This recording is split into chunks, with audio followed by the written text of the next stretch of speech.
Welcome, everyone, to our Apricot Grove conversation series. This is the first in a series of many, I hope, of conversations with interesting people. We've been working over in the archaeology side of the Neijing for 20 years, and the geeks have been living over there, finding all sorts of fascinating things. And now we're getting out and about in public more and talking with interesting people.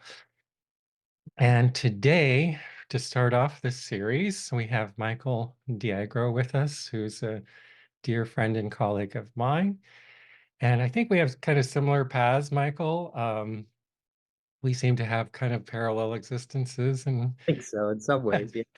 all ending in this trajectory of somehow talking about an ancient text, nature, art, and I don't know what else, but who knew we were going to be here? Michael's has lots of experience in life. As first as a, I don't know about first, but he was a psychotherapist, is a psychotherapist who works extensively with art and has been a senior member of the North American Shiatsu community for many years, a valued teacher, um, and also just completed his MFA in art in Baltimore. And so you have some courage to go back to school and do something when you're older. And we're here because I don't know how we got here, Michael, but after my 40 years in healthcare, I've come to the point that it's all about, nature and light and breath and beauty and this thing called art. And that art is somehow very closely tied into our current crisis of a planet and of healing. And it's a very important part that we're kind of going all in on. And so I was very interested to have you here to hear some of your story about how you got started and also about how art is woven in and out of your practice of medicine and your study of the Neijing. I should also say Michael's one of our teachers now for Neijing-based medicine, one of our valued teachers. So I'm going to just turn it over to you and ask kind of for you to tell us how you got here and maybe a little bit about you. And I'm going to pin you here so we can have a conversation. Okay. Welcome. Thank you. Well, yeah, I can talk a little bit, but I'm going to be eager to show pictures. That's Okay. artists are always eager to show pictures. Um, uh, I don't know where I could begin. I really started life as an artist and I even went to a high school specifically for visual arts. So it was really from very early on in my life, a very immersive experience. And then I went to undergrad school to Rhode Island School of Design for fine art and specifically illustration. I kind of thought I would, was going to be a illustrator or graphic designer. And when I graduated from RISD, I I realized I was too slow to make any money at being a more commercial type artist. So so I got this idea that, well, I still want to do something with art, and I was also interested in people and people's stories, and I was always a nature child. I mean, you had to do a lot to get me to come indoors. I was constantly outside. Um, but I ended up considering art therapy as a career, and this was back in the 80s. And at that time, there were not a lot of art therapy programs, and the ones I looked at, wasn't. I felt they were too heavy on the art and not enough psychology. So I decided to get a master's degree in counseling psychology, and I actually became a psychotherapist and then I did postgraduate studies in expressive art therapies, not just visual arts, but I became quite skilled at psychodrama and movement therapies and integrated those with visual art therapies. And then after that, I got this idea, wow, this Chinese medicine stuff looks interesting. Let's go back to school for that too. So, so over time, I became very involved in the Asian body work medicine world. And then soon after that, herbal medicine. And so most of my career, I've had this kind of dual clinical practice as a psychotherapist, art therapist, and a Chinese medical practitioner. Um, but the arts have always, been very much present in my life, and I had always wanted to go back to school for my MFA to do some more artistic research, but also to be able to teach college, which I'm doing now. So And it seems somehow that threads are coming together now. they So are very, yeah, very much. And I actually based most of my thesis work for my MFA on that intersection between uh, art making and image making and medicine. Um, and nature also. Yeah, and would you say? yeah, Yeah. yep. And as an art therapist, I mean, in the art therapy world, as a branch of psychotherapy, I mean, you're facilitating a lot of artistic processes as a means for exploring psychic change, in terms of processing emotion, thoughts, and whatnot. I mean, that's, just like any kind of psychotherapy. But over time, I became increasingly more interested in how art making affects the body physiologically. Um, and this is where it really got interesting to me, as a medical practitioner, because, you know, that just seemed like a very exciting thing to explore, and and particularly what are the mechanisms at play in nature that make it such that, you know, art making can actually transmute the body's physiology. Um, And and where do you see where are the intersections between art, nature, and healing? How do you see those? how do I see this? Um, well, I see art as a way nature is talking to itself. Ah, how interesting. Art is one of those things, of course, that everybody thinks they know what it means, and it's hard to give it a definition. Um, But can you say more about that? yeah, I mean, for me, you know, it, when we start to be a little bit more nature minded, we sort of, I think, as an identity in life, we go through certain transitions. I mean, we start to think of ourselves as a body in nature, a body that's in relationship to nature. And then we start paying attention to, how we conduct ourselves or reorient ourselves that way, spending more time in a natural setting versus an indoor setting, or paying more attention to how nature is impacting our lives. But soon, if we stay with it long enough, we move out of that kind of consciousness into a realization that we're not just a body in nature, but we are body as nature. So Uh, art is something that nature is doing through us or speaking yeah. through us. Is that Yeah, correct? Yeah. very much for me. It's a way that, you know, in the thesis work I just did, I had to do a lot of writing about what I was doing and how I was thinking about it. And I did quite a bit of writing about what what I really referred to as the alchemical force of line making. Um, and I was, writing about how when I draw a line, there there is there's a felt sensation that that line is, emanating from nature itself through this body. Um, and it has a very curious feeling for me as an artist when I make a line in space, that line is, a directional force of the cosmos enacting itself through this body. And then but it has a curious nature that it issues forth from this body, but then it feeds back onto this body immediately as it's made. And that always, as an artist and a therapist, is always really curious about that experience and that dynamic. And so this is what I mean when I say, art is nature talking to itself.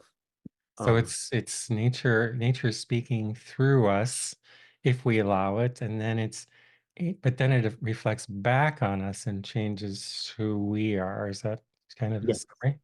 Yes, yeah. Yeah. That's what I mean by it's like an interactive reality. I mean, it's there's sort of this dynamic reciprocity in mark making in that respect, which has always really intrigued me. And in my recent thesis work, I really wanted to explore that mechanism in a number of ways, and I can show some of that work in a moment. But um, And what would you, from your experience, what is the value as for us being human animals of letting nature speak through us? well, I think I don't know, some simple ways I like to talk about that is it enables us to be in communion with, the resonant scape of the cosmos. I mean, when we are there's all kinds of art making, but for the sake of explanation, let's just talk about drawing. When I draw something, and it could be as simple as just going into the forest and drawing a tree. But when I actually make the drawing of that tree, I'm in communion with that tree. And whatever that tree resonates in nature, it's being translated through my own body, through that mark making. So I have an opportunity to feel that resonance. And then my body has the opportunity to be affected by that resonance. Like it sort of intensifies the presence of whatever is being expressed as a tree, if I'm drawing a tree. I mean, that's a simple example, but I think, but it kind of speaks to the mechanism at play there. So I think communion for me is a key word for Wow, describing. that's lovely. And maybe we should address one kind of story in the room, which is, we talk a lot about stories and how they shape us, but there are some stories about art which I think kind of get in our way before we even get started. And one of those stories I often think of is the story that some people are artists and other people are not artists. Do you know what I'm talking about? I know exactly what you're talking about. Like Yeah. you're the artist, we're listening to you now, but we could never go out and do that because we didn't have the skill and we didn't go to the high school and have the MFA. I Right. remember I had a great history teacher in high school, and one of the things I always remember he said, one of the great myths of the world is that there are people called artists and people who are not artists, and life is an art, and you are an artist, and you create all the time, second by second. But Yeah. is that something we should address before we go further, or what do you think about that story? Well, I think it's important to just, yeah, I mean, just to acknowledge that. I mean, there we're all artists. I mean, we're all capable of as I mean, as human beings, we are constantly generating and responding to images. Um, and and that is an artistic process just inherently. So one thing I've come to about art, that art is something that nature does, when it creates, and that creation is the way nature moves. And like you're saying, it's a form of communion. But then I'm also thinking about, we have a saying sometimes, I say, like, take care where you place your precious attention. You are what you attend to, in that way of communion. So that, like, if we take the other aspect of what people are doing mostly today and attending to, like, the internet and their cell phones and things, that's also a form of communion that shapes them. But I'm not sure it's always for good ends. So this sense of, like, being really careful about where you spend your time and what you attend to, and that whether you want it or not, I don't know if you agree with this, you're in this alchemy of communion. And it's not that you're doing art and not doing art, but that you are in communion and with your expressions and all. But are you Yeah. doing it in a conscious way or not? Does that sound, what do you think about that? Any? Yeah, I would say, yeah, absolutely. And I would say, if I had to sort of sum up, from my investigations artistically, um, an sort of an axiom to go by here, I would say that, I mean, for me, I have this, um, this bodily felt reality, whatever that is altogether.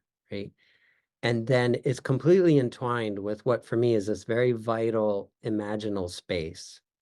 Um, and by altering that imaginal space, I actually alter the way the body experiences itself and the way it conducts itself in relationship to the cosmos. And So, can you, oh, go ahead. well, I was going to say, so I think the key here for me, and I even think that, uh, you know, some of my Taoist teachers would even articulate this by saying that there's only a body and an imagination. That's all there is. Um, and but what's really interesting about looking at that relationship is our imagination can move us into right alignment with the cosmos, and it can move us against it. I mean, it has the capacity to do either. So it's a curious thing. I mean, we can because it speaks to a certain ethic or a certain sense of responsibility for how we embody our imagination. That's what we say sometimes. There's no right and wrong. There's only right relationship now. You Yeah. know, that's your choice. The nature is moving in its own way, and you can't really change that. You can move with it or against it. Do you Yep. think that that thing that you're calling an imaginal space is it an alchemical formation of your breath, body, mind, and the space around you, or how would you describe that? Can you describe that any more? Yeah, I could spend days talking about it. It's it's I don't know. I mean, to put it in some of the terminology we use when we're talking about Neijing medicine, we talk about how all we're really working with is form, breath, and light, breath motion and light. Um, I think that imaginal space is sort of a light field. It's where we're sort of working in that realm. Um, Hmm. uh, So because somehow your experience of light is different when you enter that realm consciously, or Yeah, because yes, because you start to have this very real experience that you can alter that light. That light can bend and curve, and it can curve back on itself. It has directionalities to it that you can start to play with. And as an artist, I would say that's all we're ever really doing perceptually, um, with visual arts, is we're just playing with light, in the visual field. But that visual field is not something separate from the body that is our form, and the breath motion that animates it. I mean, they're all completely entwined, so as a body worker, I mean, I could physically mobilize and manipulate the body tissue, but as an artist, I could make changes in that light field, and that also has a resonating effect with the body tissue. At least in theory, this is what I always thought has to be true. And I would say from my own, personal experiences as an artist, I would argue it is true. and actually a deep narrative in the Neijing is that that healthcare work is the work of light within the body's landscape, its breathing field. Yeah, And that's why we focus so much on developing the artist's eye in when we work with people, because really, the Neijing is always saying you can work with a form like a doctor. That's the lower way, common way, or you can work with the light and the breath, and yeah, that's the higher way. And that's constantly changing and reforming itself. So I wonder if working with the body would not be dissimilar to being out in nature and that imaginal field you have with nature. And yeah, also, this is, a lot of these things, when we first start out in these kind of philosophical fields, we're asking questions like, what's true? And pretty soon, in my experience, that question of what's true kind of goes by the wayside a little bit. It's not that interesting. It's not that accurate. It's contained in a story. And the questions, more meaningful questions become, how do we walk through the world and how does that affect our experience of walking through the world? So, like walking through the world in an artistic way or with this imaginal space in a purposeful way, changes the quality of who we are and how at the end of the life, how satisfied we are with life. Would you say that's kind of Oh, true? oh, very much so. I mean, Yeah. I think, one of the everyday kind of functions living more aesthetically can have for us as a body, as a community, is it enchants our experience. I mean, uh, I th I think that's an extraordinary human quality that we have, this capacity for a sense of awe and wonder, um, where we can actually, um, I like the word enchant, where we can actually enchant our experience. We can elevate its quality in some way. And that really is what alchemy is. I mean, alchemy is taking sort of a base experience and and elevating its value. Um, you know, uh, you Because know, in the end, that's what we want as people. We may think we want Facebook likes or money or this, that, or the other thing, but what we really want is, as in my experience, is light and breath. And if we have those, our life is full, and when it ends, we feel like we had a very good life. And that sense of enchantment, that you say is really important. And there's also this intersection. We've been talking about what this does for us, this idea of being in nature, mark making, being in this imaginal space, living in an artistic way. But there's also this way it intersects with patients who have illnesses, and that's like a whole other area. Do you have anything to say about that before we look at your drawings and pictures? well, I think looking at them will sort of Okay. speak to that in itself. But I did want to share just quickly, one of the earlier inspirations in my career as an artist and and an art therapist. I did some work with an art therapist who's retired now. His name is Peter London. He wrote a couple books. The last book he wrote is a book called Drawing Closer to Nature. And he went around the country for a while doing these workshops where he had people using the drawing process to connect with and commune with nature and natural forces. And I did some training with him, and which was in my mid 20s, which was or late 20s, which was very inspirational. But later in my early 30s, I had an encounter with him again in a workshop. I was recovering from a very bad back injury, an injury to my S1 L5 disc tissue, and it was quite crippling. I had difficulty walking for almost a year. It was really slow to recover in spite of doing acupuncture and body work and all kinds of things. It was just a very stubborn condition. I, from what I know today and looking back, I think I could have handled it very differently. Um, but I want to tell you what turned it around. I mean, it was improving so slowly, and hey, everybody around me just screaming at me, for God's sake, go get surgery, And I'm like, no, not yet, not yet, not yet. I trust my body might be able to repair this. And I did this workshop with Peter and could barely stand. I had to take a lot of breaks in the workshop and just kind of lay down to get the pressure off my back. And he had me in the workshop do this drawing. He says, well, well, why not? What I want you to do is sort of inhabit that space in your back and and and and draw from that space. Like make the marks that, let that pain speak for itself. And so I made this drawing that just sort of somatic drawing, coming from that place of pain in the tissue. And then he had me put the drawing up, and we sort of looked at it. We talked about it a little bit, but it's what he did next. He said, now when you look at this drawing, what do you think it needs from nature? What force from nature do you think it needs to really begin to gain some momentum and recovery? And I sort of centered on a quality, and he said, now I want you to make that drawing. Can you draw the marks and lines that generate the feeling of that force in nature? And so then I made that drawing, and then we put the two of them up together, sort of like facing each other so they could look at each other.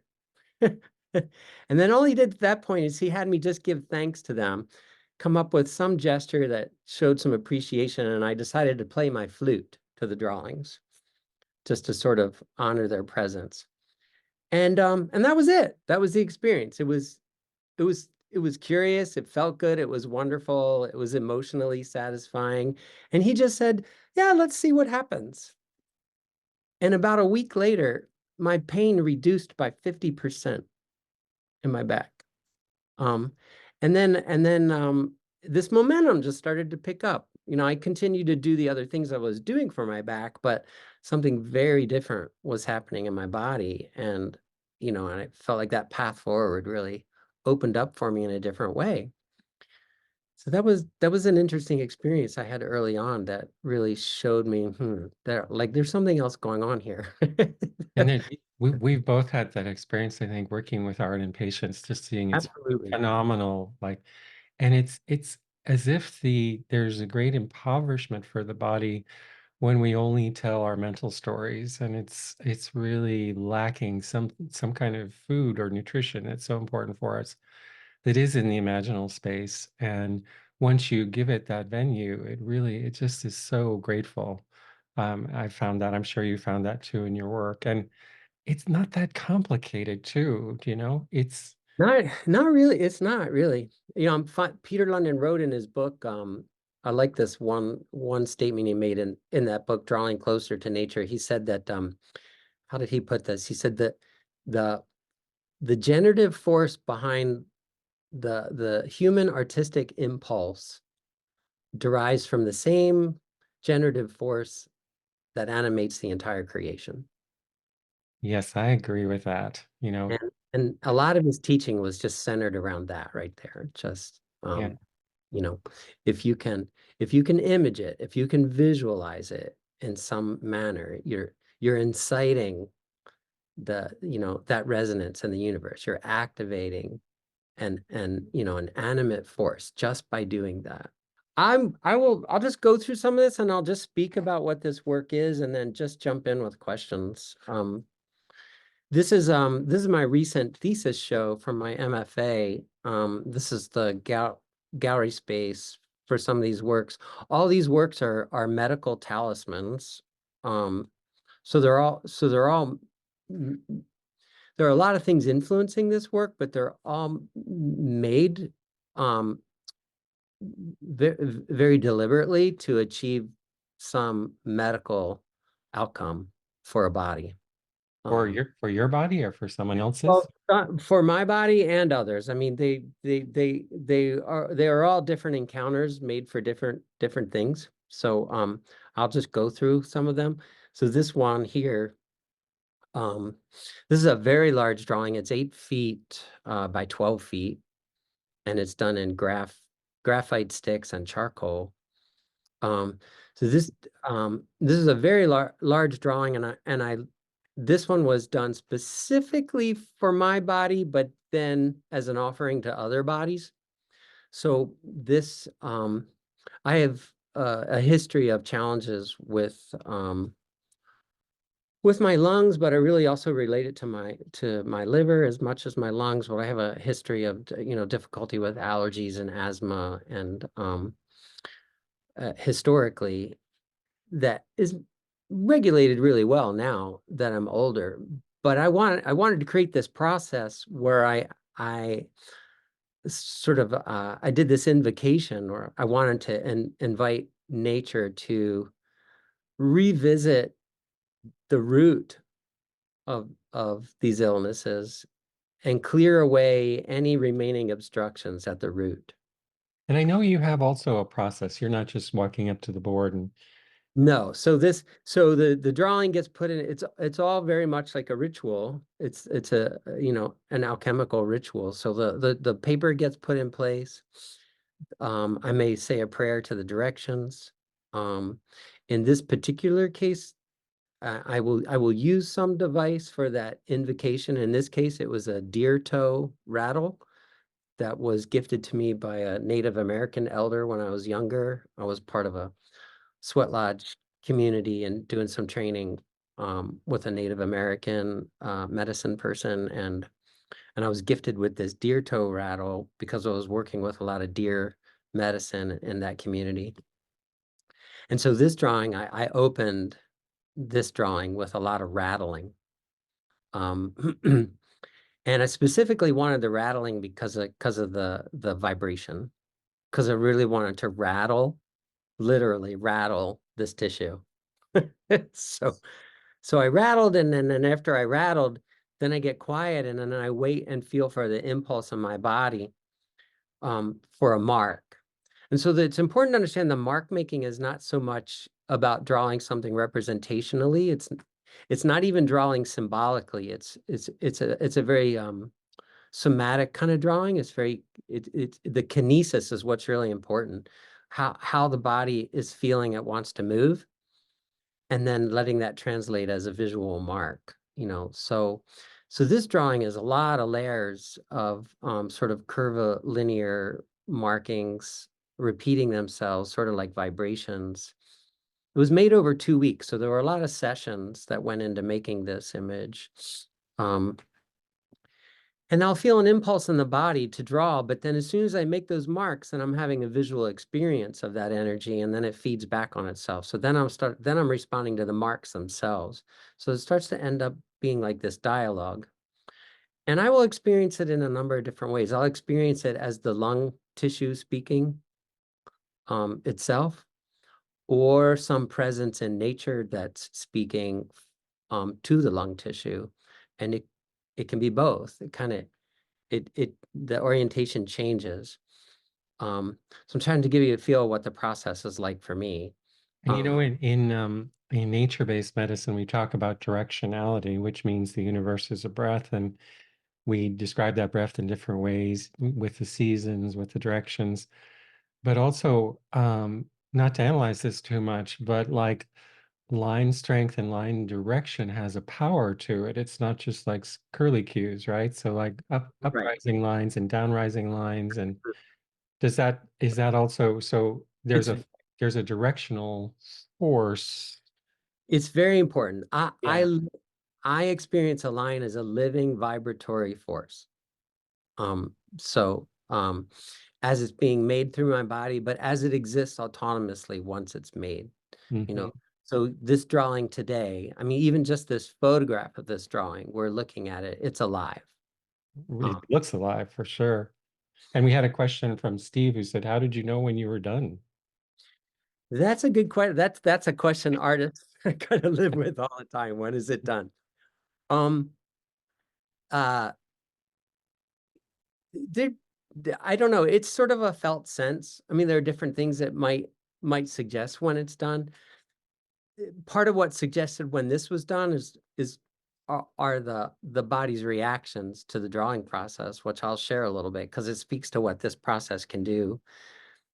So I start making this drawing, and after every drawing session, then something happens in the body, and it was a lot of things happened in these 2 weeks. I'll just say a few. I mean, the first night after I started having a series of dreams. And I dreamed about a near drowning experience I had when I was 4. I dreamed about the secondhand cigarette smoke I was exposed to as a child from my father being a chain smoker. I even woke up one night in the middle of the night experiencing the smell of cigarette smoke and had a full-blown asthma attack, had to actually use my inhaler. That hasn't happened in years. Um, I had I started in my dreams at night, I started re-experiencing all the significant losses in my life that generated a lot of grief and a lot of contraction in this part of the body. And and what was interesting, a lot of this played out in dreams. Um, um, One day I woke up, and when I woke up in the morning, I had eczema all over my left thumb just spontaneously. And then it completely resolved by the end of the day. Um, so what I felt, so in this particular drawing as an alchemy, because I asked to revisit the roots and clear away any obstruction there, I sort of felt like nature just revisited all these early childhood events that sort of shaped, um, you know, uh, my lung tissue and its experience. And what was interesting is I had a chance to revisit these adversities earlier in life and sort of check them off. Like, nope, I've made my peace with that. That doesn't feel pertinent now. Nope, that one's okay. That one, nah, maybe I still got to work on that one a little bit. It was sort of like just sort of taking this tour through time and the tissue, how it unfolded through time. And this also gives one of the most important things in medicine I've, found in being a practitioner is the power of asking and witnessing. Yeah. And it's almost as if nature and the spirits of nature want to help you, but they won't intervene until you ask. But when you sound the intention, then everything shifts. And there's this strong healing that happens in the witnessing with beyond the technical aspects that we learn. Would you say something about that, or do you agree with that? Yeah, very much so. And I've done because of my interest in this kind of art making, I've done a lot of research in Taoist talismanic art making traditions, and particularly some of the Taoist rituals that are sort of embedded within those rituals. Um, and it's really interesting. I mean, there's a lot of interesting texts, classical texts written um, around the making of talismans in Taoist literature, and a lot of those texts all speak to the fact that you know there's the actual making of a talisman, in terms of drawing it, but you have to activate it, and you activate it with invocation, with intention. And it even gets more technical that I mean, you also activate it by feeling it and then installing it in your body. And there's a lot of rituals where like once you feel the presence of the talisman, you then imagine it coming into your body and you actually install it into a location in your body where you want it to work. Um, and I've actually reenacted these rituals for myself and with clients to see It's, what effect they'll have. it sounds so powerful. Yeah, in nature-based medicine, we have this hierarchy of interventions. And the last ones are using big needles, doing interventions and so forth. The first one is do nothing because nature heals itself. The second is witnessing. And we want to do all these things before we ever get to the more interventional things. But like the witnessing aspect is so powerful and underused. You can almost say, for example, in acupuncture, there's basic things a needle does. One of the main ones is witnessing, like it brings witnessing attention to an area Yeah, by its yeah, focus. And Hirsch says, can you share the text or about the talisman rituals? Maybe we can share those later. yeah. Yeah. Because I'm not going to remember it exactly, but Okay. yeah. Um, this this drawing is for the sake of my thesis, I wanted to make sort of playful titles that were also inspired by my study of Taoist talismans. So the title for this piece is True Form Score for um, Opening Obstruction and Nourishing Destiny. And true form is another word for the Tao. And I used specifically said score because I really experienced this drawing as music, as a musical score for healing. You Um, know, one other thing about this that strikes me is in nature-based medicine, we talk about the veil, that the universe is really a pattern of resonance and motion, which then moves into form, and we're kind of stuck over on the form level. So, and we're always kind of confused. But this is actually what the pre-veil world looks like. I don't know if you remember that when I did a video of the images of light off of a swimming pool. And it's yeah, just this very complex resonance pattern. yeah. It's always organizing and reorganizing. And this looks an awful lot like that to me. It feels like this. I mean, I revisit this drawing a lot, and I have a different experience every time. And I'm also, when I look at a drawing like this, I'm a little stunned that I made it because it has so many layers to it, and there's so much motion in it. Um, um, that is also for me. Uh, I mean, I think all drawing to some degree is alchemy, but for me, one of the signs that I'm really involved in a process of alchemy is I don't feel like it's me making it. Hmm.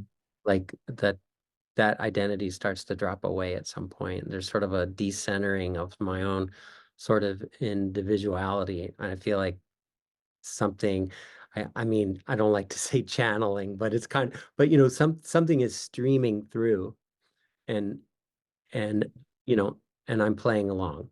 And that's kind of the goal of what we call an immersive life, is that nature moves through you. Yeah, Yeah. exactly. It's very powerful. Wow.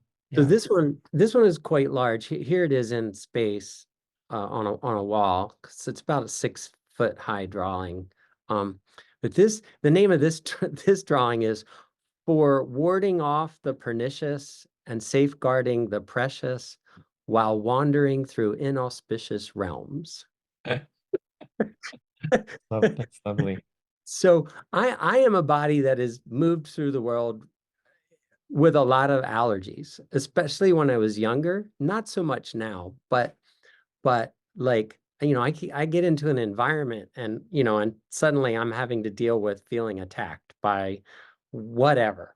Um, and so um, I wanted to create a talisman that sort of would in some way help me sort of navigate that encounter and this is sort of what came out of that experience. And so the way I use this as a talisman is if I'm starting to have what I feel like is an allergy reaction, I just visualize this image and I put it between my body and what I think might be attacking it. Um, in this scenario, say a potential allergen, and I get immediate relief. Wow. Um, But what I need to say to, give you some context, it isn't this process is interesting for me. It's not like I just sat down and thought, oh, I'll just sort of design this image for this purpose. It's the image comes from the body. Like I really have to go into this process where I get very empty and open. And I like that Chinese word tong. Like it's like tonging. Like I sort of set forth like what I'm summoning, what I'm asking nature for. I'm asking for an image that will help me navigate this sort of allergy experience, and then I wait for the body's impulse to draw. So it's not always visual in the sense like I saw this form and then I tried to draw it. And This for is those and for those who don't know that character, can you describe what that character means to you, Tong? what it means for me is to be open through, to let something resonate through myself almost as like a chamber, like a resonant chamber.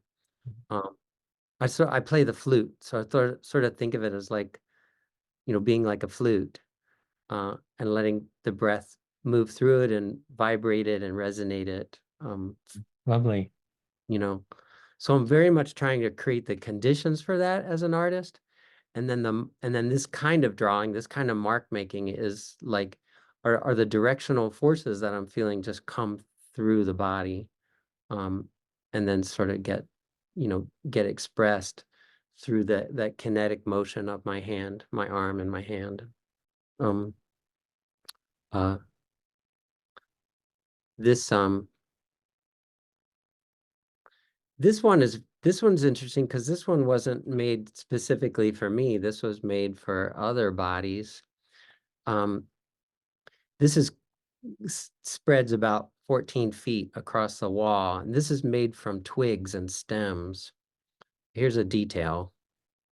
Wow. Um, It's beautiful.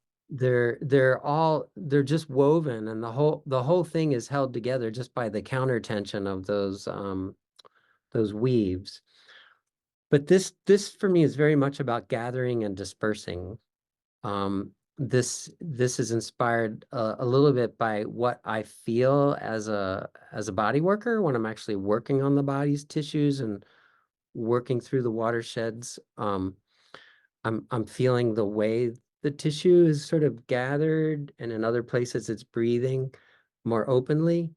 And then I'm also aware of how my hand techniques are also stimulating um, gatherings and dispersings in its response to assessing empty and full through the body. And so that's very much a tactile experience for me. And I wanted to sort of enact it as a dance with these stems and twigs. And I particularly chose fiber because it really speaks to the eastern direction of the connective tissue. And so all these things are really important to me because they hold resonances in the making of the talisman, you know. And Um, there's something here too, which is that let me know what you think about this, but in our stories about health and illness, we often make them very complicated. You know, like I was in the cancer lecture we're talking about tomorrow, there's 17,000 diseases, you know, in the ICD manual. But we make it way too complicated because in the end, it's really about something as simple as gathering and letting go in yeah, motion. yeah. Would you agree with that or have other thoughts about that? Yeah, that I would say is just one of those very primary patterns. I mean, we can have such broad effect by just trying to feel into just that pattern itself and interact with that pattern. Um, And if you're gathering and letting go or your breath patterns are normal, like you're done. I mean, the illness is not there in a certain way. It goes. yeah, Yeah, is that your experience too as a body worker? absolutely. You know, Yeah. it's very much aware of how that interface through touch, you know, is just sort of supporting that natural breath motion through the tissue. And Um, almost like we get so caught up in like acupuncture points and numbers and names and really for like acupuncture, the role of the acupuncture needle is to just treat that one area that's left after you've done everything else in terms of breath and witnessing. And then there's this one spot that's still stuck. And that's where we kind of take out our tools a little bit. Yeah. yeah, and that's very much, and you know, and I'm trained in a shiatsu lineage that doesn't work with acupoints. So, you know, when I started studying the Neijing, I didn't have to, that's not something I had to unlearn. Hmm. I didn't train that way from the start. I'm trained in a shiatsu lineage that palpates the whole channel, the whole channel network from head to toe, and you're sort of assessing and treating as you go. Um, so you're immediately witnessing is the tissue empty or full or obstructed, and then what do you do to respond to that? And then you move on to the next section, and you do it again, and you do it again, and you do it again, and there's no sense of looking for an acupoint or assessing for an acupoint. You're Right. treating, you know, And very that's also why there's no protocols right, exactly. because like this is so beautiful and complex and shifting and moving and breathing So in front of you. Yeah. yeah, so this piece of art you're looking at right here, in some senses, this is what I'm experiencing as I palpate along the body, as I Mhm. move along the body. Um, And there's the tension of the coherence of the structure, which is also how we talk about living things as a coherence of breath and light and form. So it's so nice in the weaving of that. yeah, so this piece very specifically has a tensegrity to it it's also very fragile. I mean it's sort of precarious. I mean there's no glue holding it together. It's just the way it's interwoven with itself that holds it together, and it's very carefully kind of It's going to be hard to take on tour. it is counterbalanced. But as a talisman, what I started doing with this is I started with just sort of general sort of aches and pains, you know, where someone might have some tension in a joint or a sinew.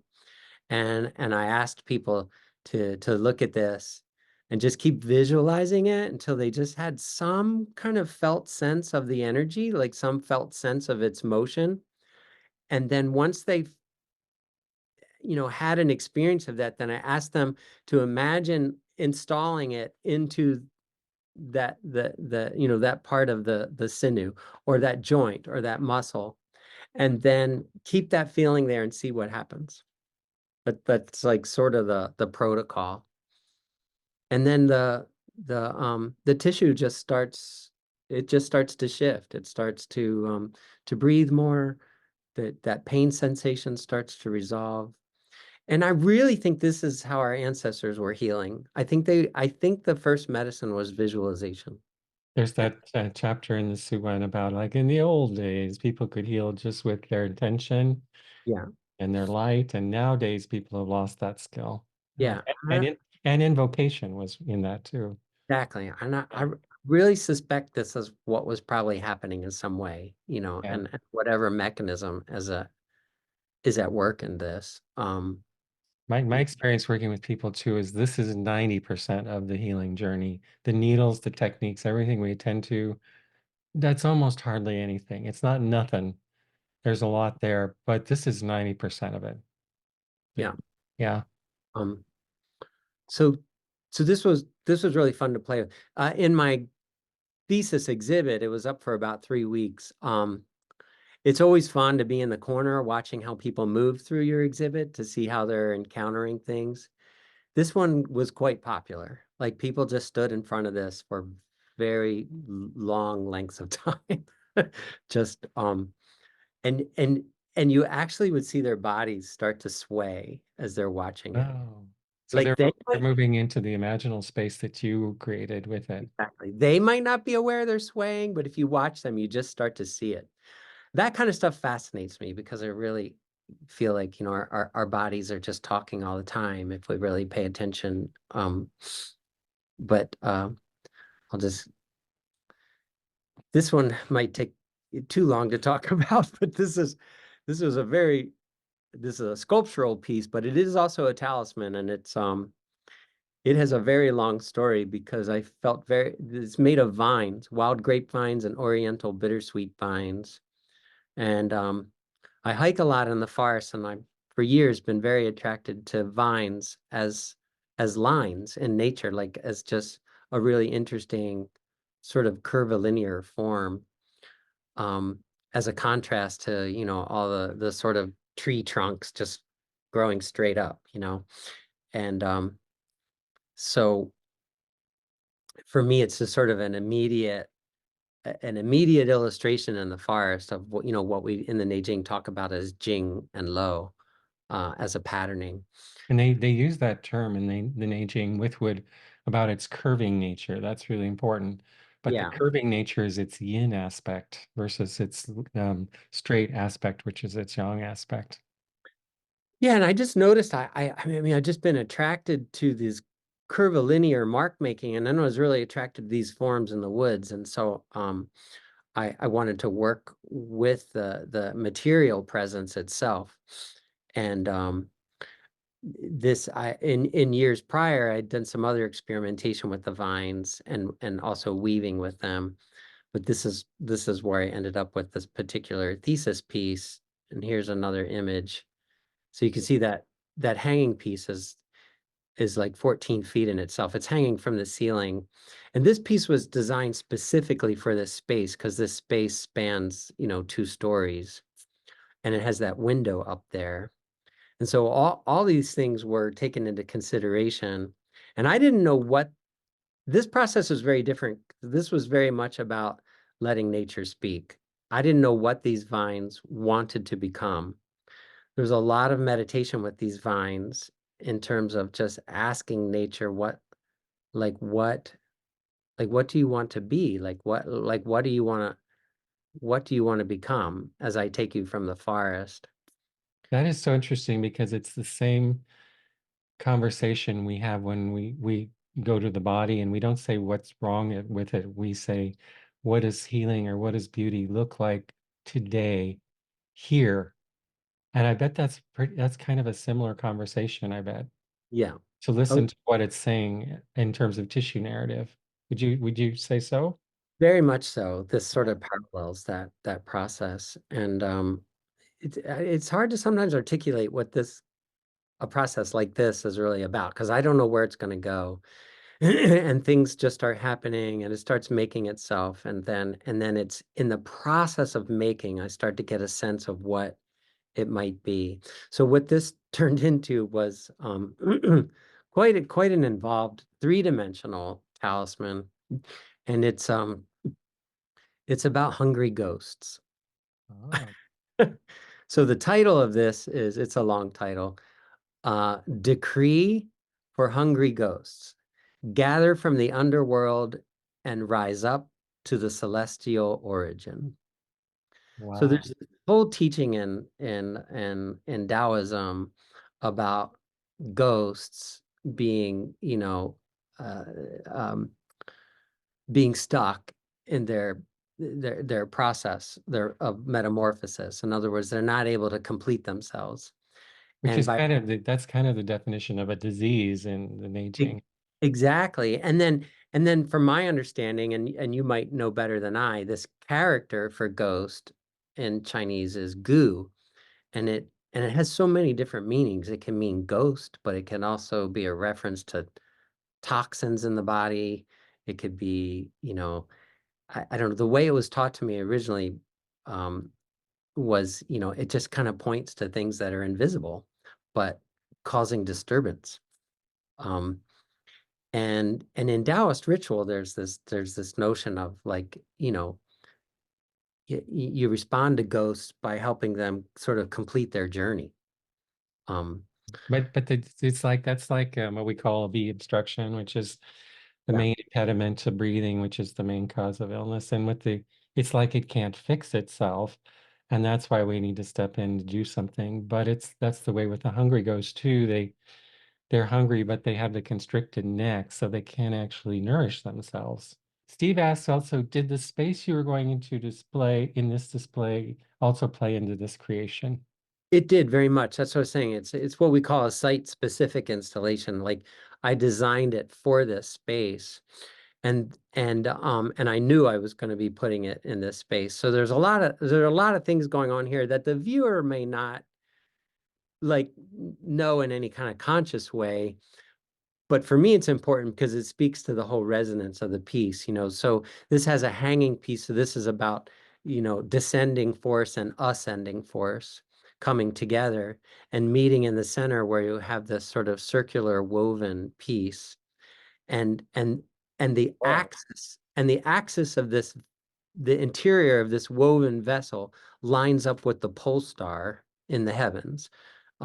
So that calculation was actually made in the space, and then this is positioned in that alignment. And then inside this vessel are all are are herbs, they're botanicals, and they are also vines that Wow. we that we use in herbal medicine for opening up the skin layer to help the body expel things from that tissue. And so it's put inside the vessel and then they're thrown in there and then they drop to the ground. So they're sort of piled on the floor too.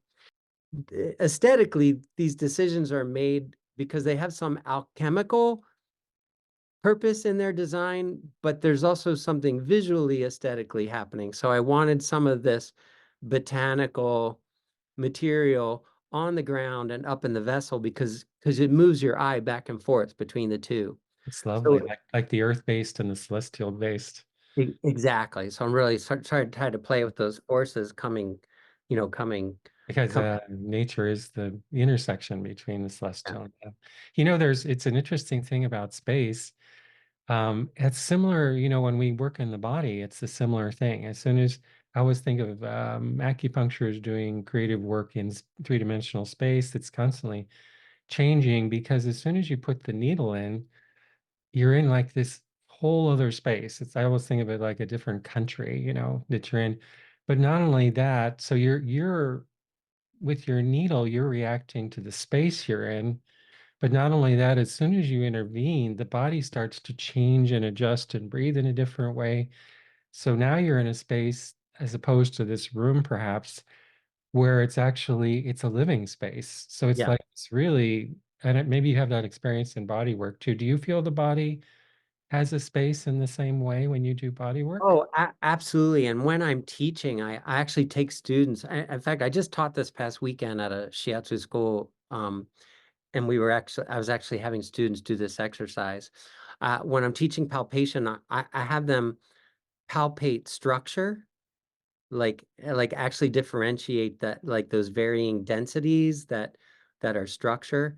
And then I'll have them palpate what I call liquid mass or just fluid volume. Can you just differentiate that feeling? And I'll sort of give them the analogy of like a water balloon. If you press on a water balloon, I mean, you can feel the structure of the balloon, but can you just feel the liquid mass inside, you know, and can you perceptually differentiate between the two? Most students get that very easily, but then I take them to, okay, now can you imagine that you're just palpating space, like the space between things? And you sort of have to use your imagination to get there. But what's fascinating is the receiver that's experiencing that touch. I mean, when I get the practitioner to just imagine palpating space, the receiver has a completely different experience of the touch. Like they, That's lovely. Yeah. and that just really fascinates me um, as a body worker. But that carries over to my work as an artist, like so immediately, like, It's this interesting thing where like the illness and the pattern and the healing is all in the isn't the patient's body is an expression of nature breathing in communion with this alchemical space of nature.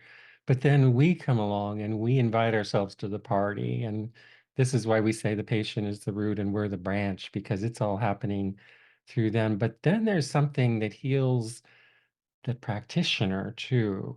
It's like if you, I don't know, maybe you can say a little bit about this, but in your experience, but my sense is if I'm invited into this space and I partake of this with the conscious witnessing, I'm inspired and it heals me somehow to be a participant. It's like you're invited to the party somehow.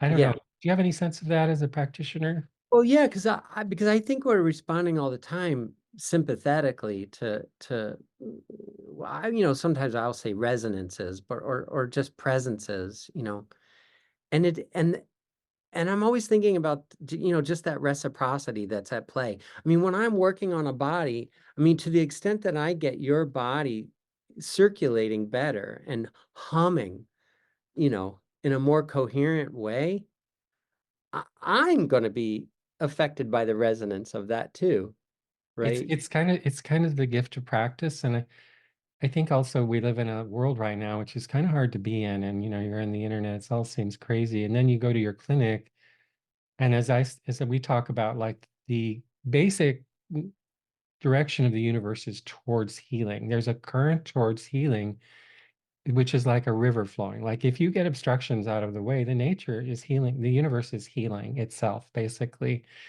And when you're invited to that party, it's like you get to immerse yourself in the current of that. And Yeah. it feels like, so like if it's, I always know, like if you're doing it well, at the end of the day, you feel inspired and lighter and happier, do you know? Yeah. Does that resonate with you? Oh, yeah. Absolutely. Yeah, beautiful. Yeah. So this particular piece is, I mean, all these pieces are really experienced differently in person physically because they often sort of incite some very visceral kinds of responses. These vines have just a very interesting presence, especially when you take them out of the forest and you put them in to a space like this. This is that sense that the Neijing talks about wood has the curving quality. Yeah. Yeah, Um, which also means adaptable and creative. Like when you move from point A to point B, which is more a yang pattern, yeah. you have a strength, but you lose an adaptability and a creativity. This is on the other side of the gallery. Um, this is a series. The title of this series is called Phobos, which is the Greek or Latin word for like fear, like phobia, phobos. And this is called Phobos, talismanic drawing for reversing fear possession. Wow. So um so this is a very different kind of process. And what you're seeing there exhibited in the gallery, there's are 6 drawings on the wall, and then hanging in front of them is the talisman, which is painted in red ink on silk. And you're seeing it displayed. It's just hanging in the space in front of those drawings. But each of those 6 drawings were made by 6 different volunteers with clearly diagnosed phobias. Um, and their diagnosis was verified by me as a psychotherapist. And so what they here's a close-up of that. So they went through a process where they had to make a somatic drawing of their bodily felt sense of the phobia.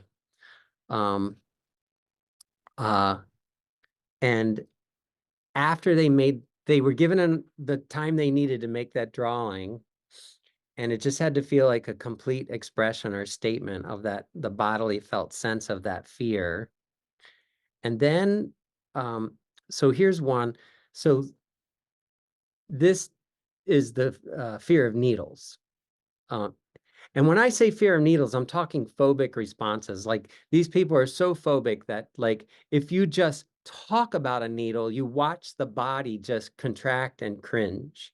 So it's an immediate, observable, response. And It's is not, is the phobia the drawing underneath the overlay? There's an yeah. overlay. So Yeah. so the Yeah. drawing underneath is the drawing the participant makes. And the talisman is the overlay. The talisman is the overlay, and I designed that. Okay. Okay. And so then that's brought into the scene and it's laid over top of their drawing.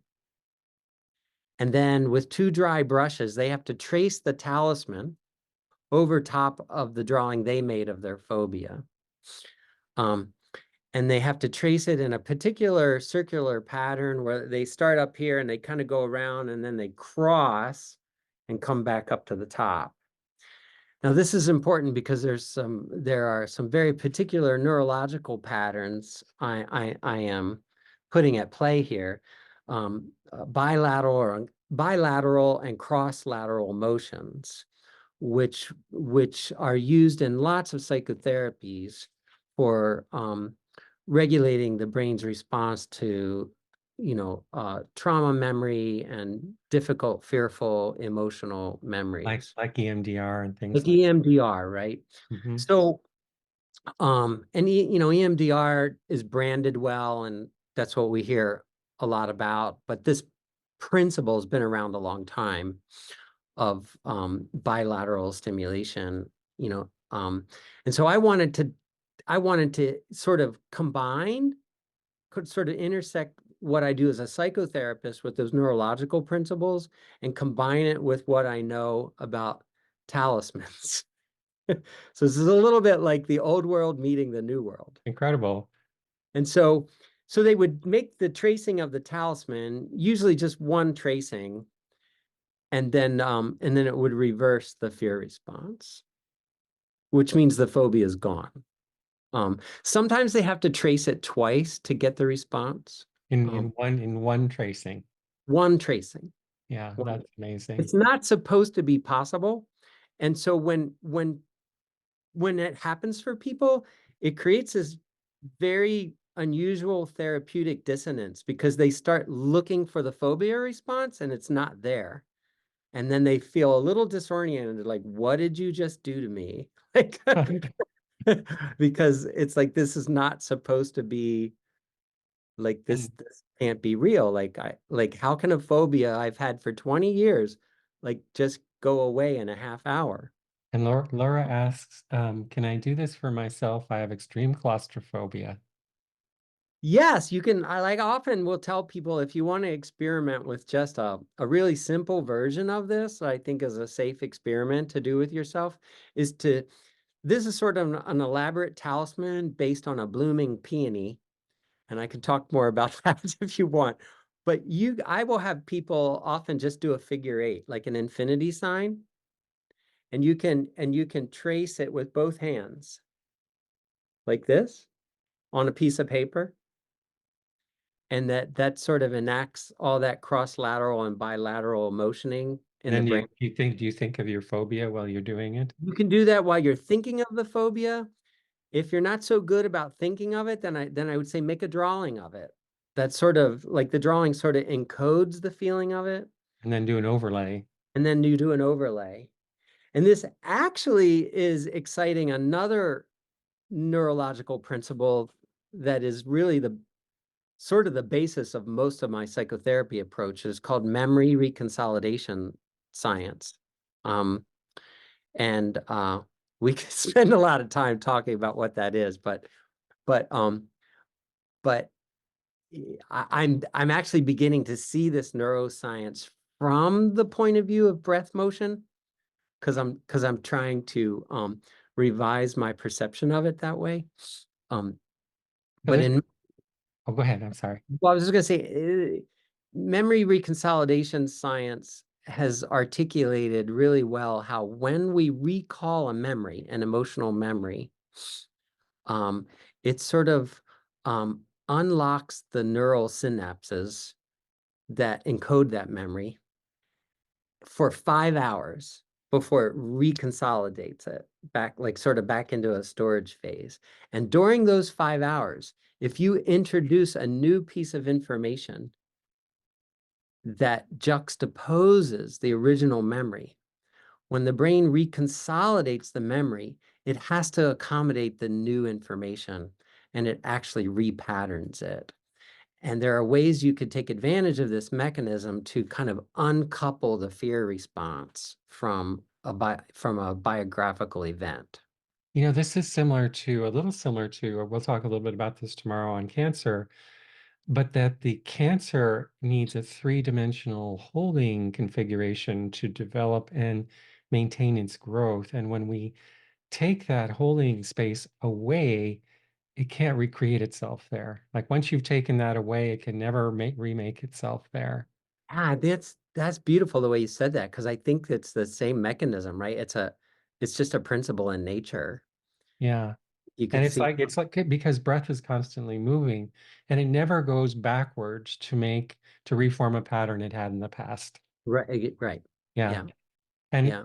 Luann asks, can you talk more about the peony shape? It's Yeah, a sacred plant.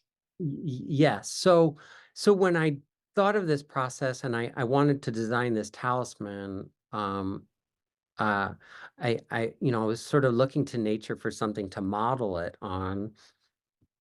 And I obviously, as an herbalist, I've used peony quite a lot. So I do have I feel like I have a relationship with that plant in a number of ways. But I was spending some time looking at peony blossoms I mean, if any of you are fellow lovers of peony blossoms, I mean, they just I mean, I mean, it's such the antithesis of fear.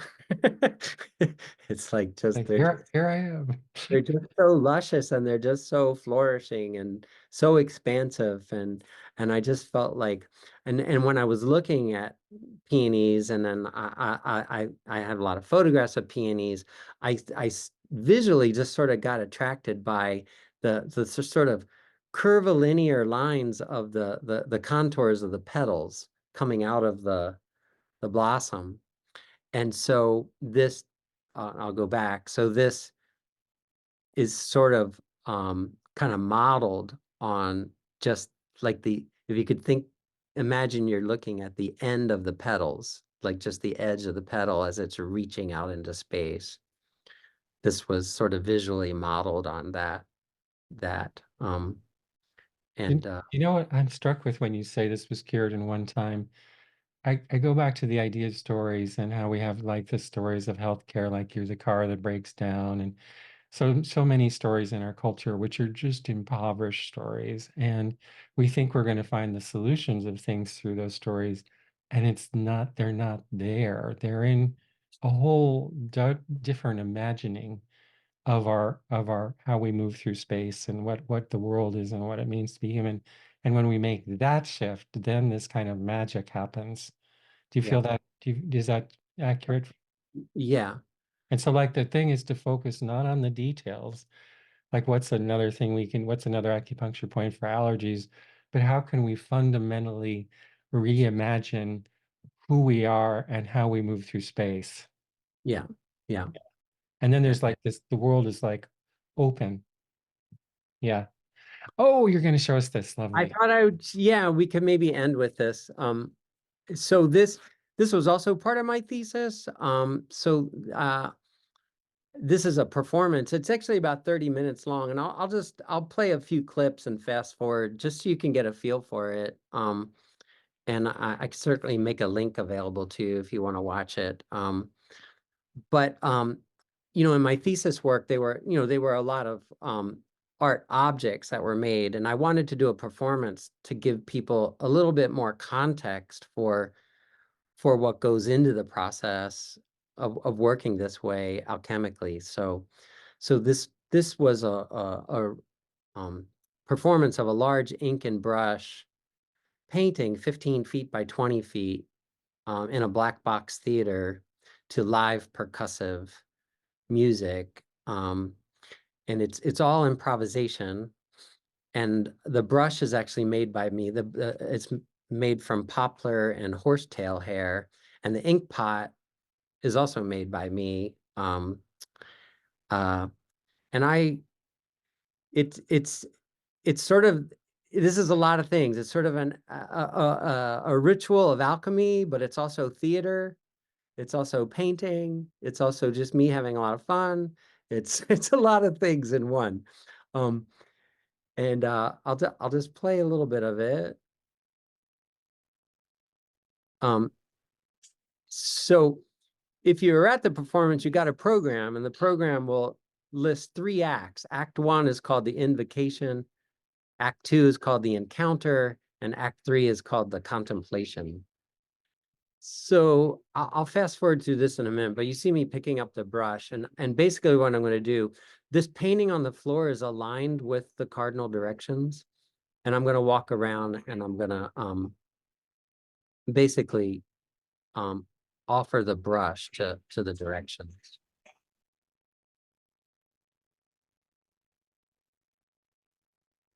And so this is the first act, and it takes a little bit of time because I'm just moving around that space. And so I'm going to fast forward to the next part. So I walk around and I sort of pay homage to all the directions with the brush.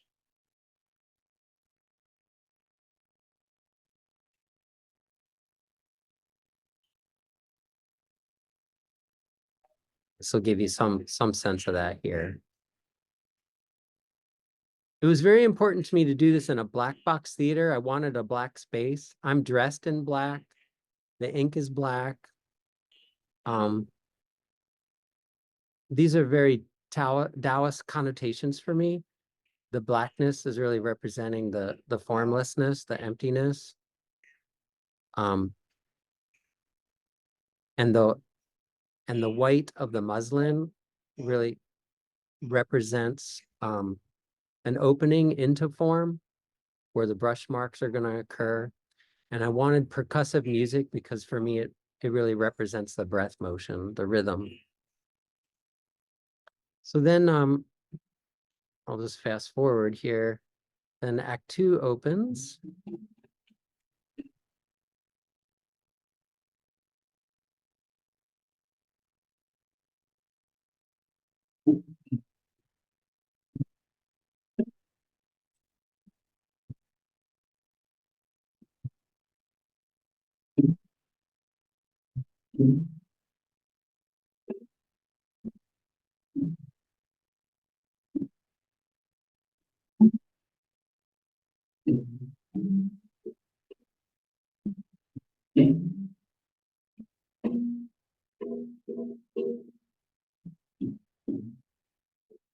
And the brush really represents the intermediary between heaven and earth.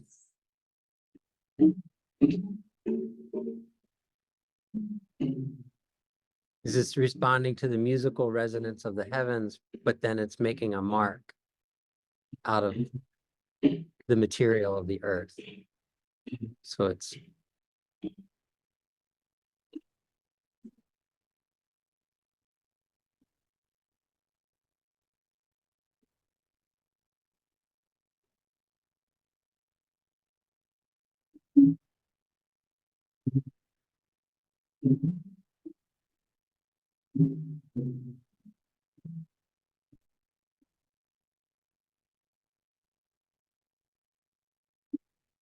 so this goes on for quite a while.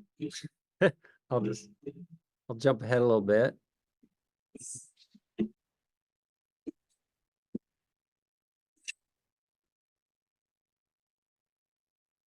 And it's sort of intended to induce a trance for the audience.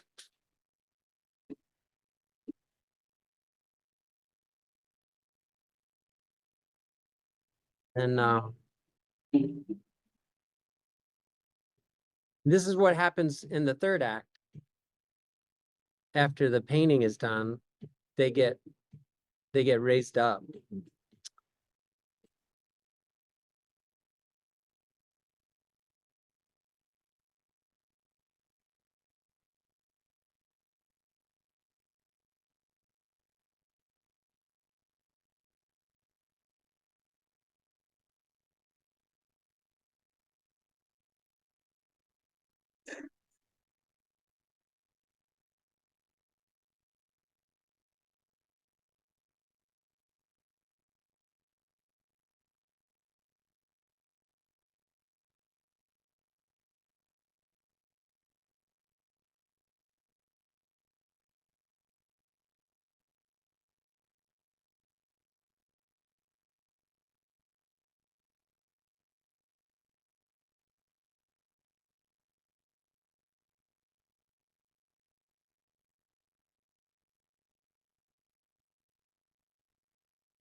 The beautiful thing about painting with ink on muslin is it bleeds through to the other side.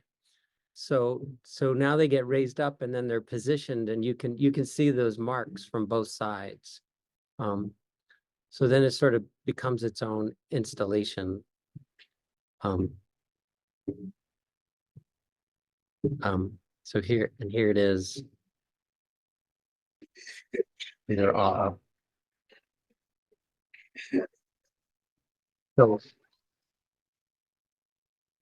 So that, and then there was a question and answer after that period, but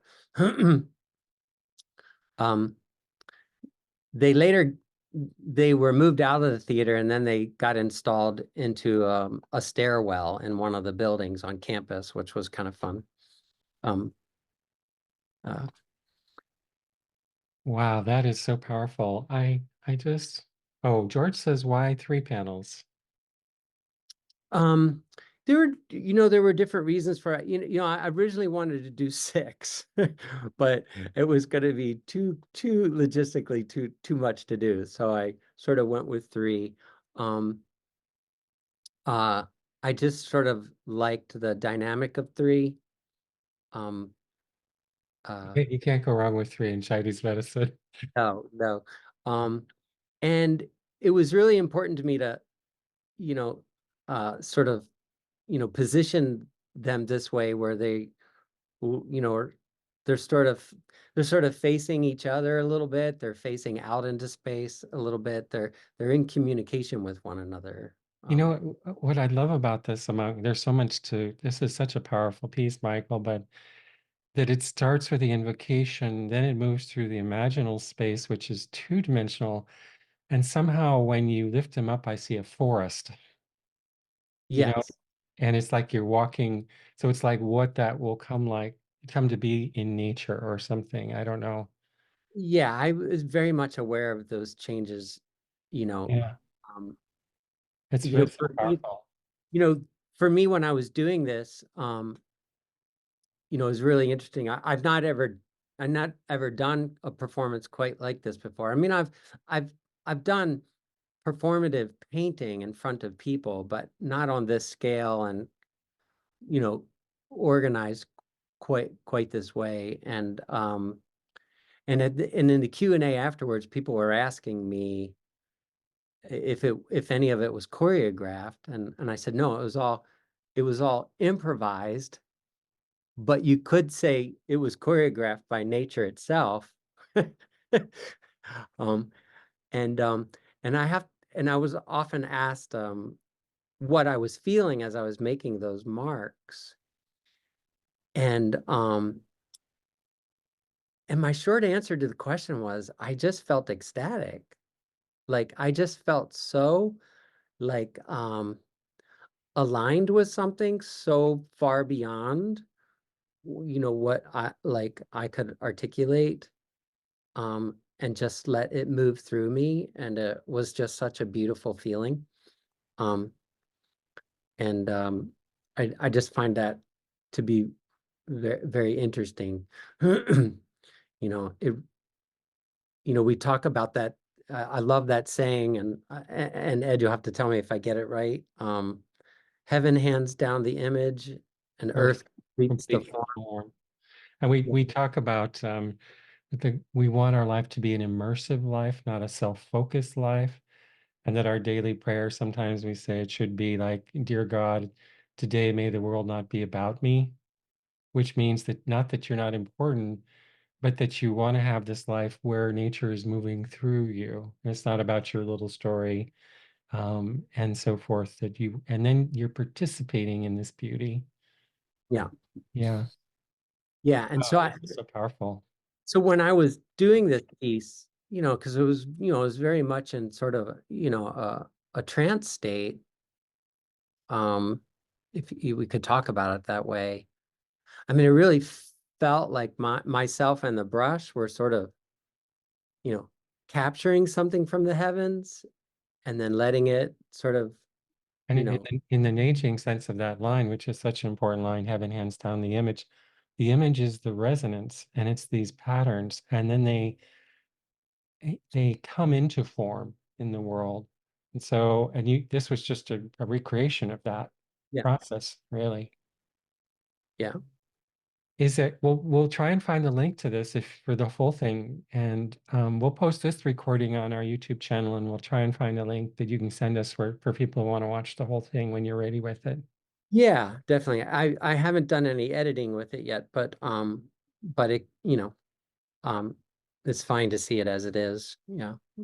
Um Wait, maybe we'll pull out a stop share. Are you done? Is there more? Or is that seems yeah, like, we can stop here with the yeah. and then we can, yeah, ask questions and so forth.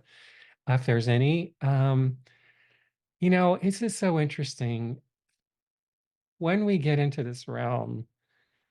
I feel like we're so far off the mark when we try and understand the world through our small stories, And Yeah. so, and we live in this place where it's a time where the world seems so fragile and falling apart and there's craziness.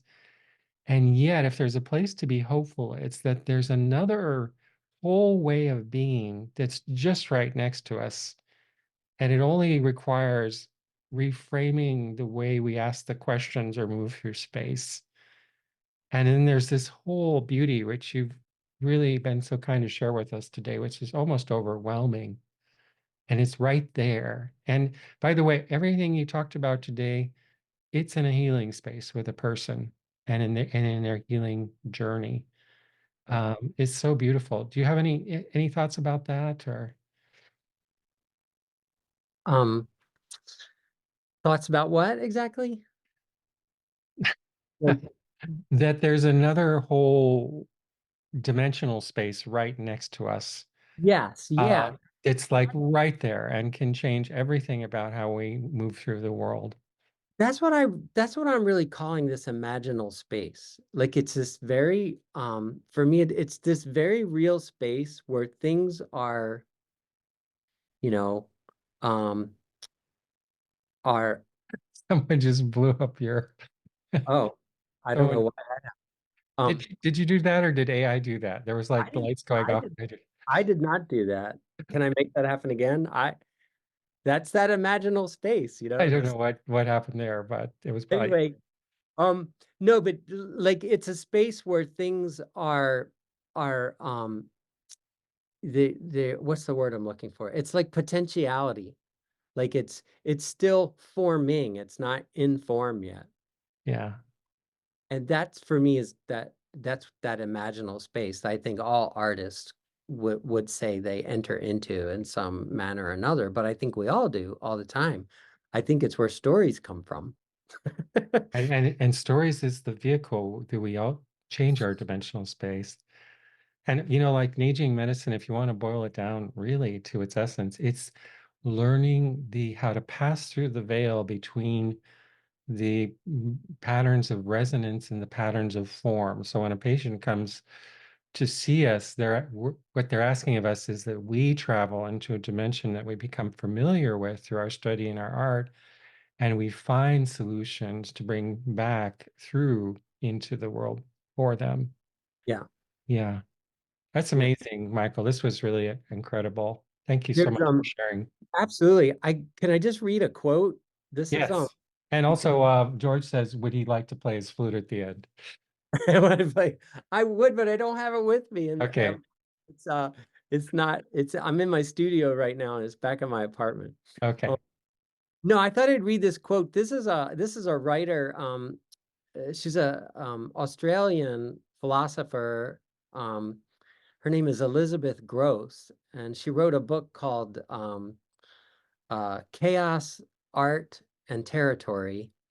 And it's a really exquisite book. But this is a line from her book that I thought was so, I actually used it in my written thesis. She says, art is the most direct intensification of the resonance and dissonance between bodies and the cosmos, between one milieu or rhythm and another.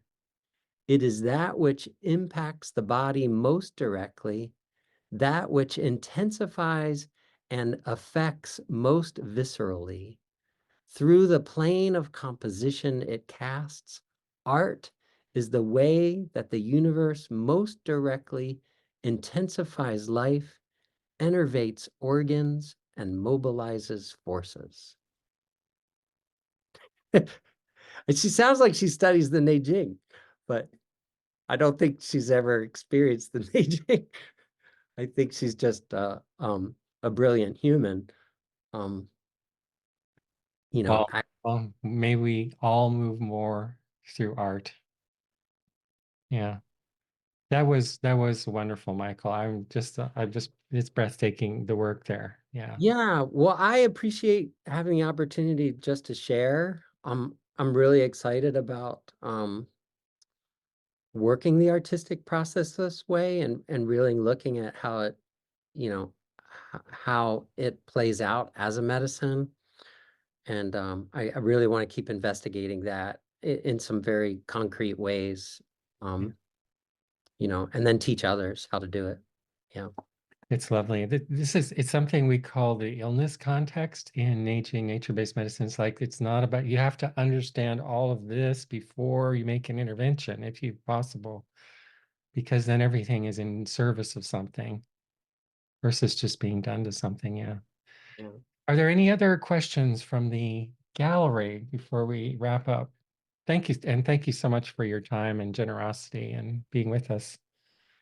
It looks like we totally blew their minds and there's no more questions. Well, I Uh, want to thank everybody for attending. I really appreciate you being here and and listening and looking and yeah.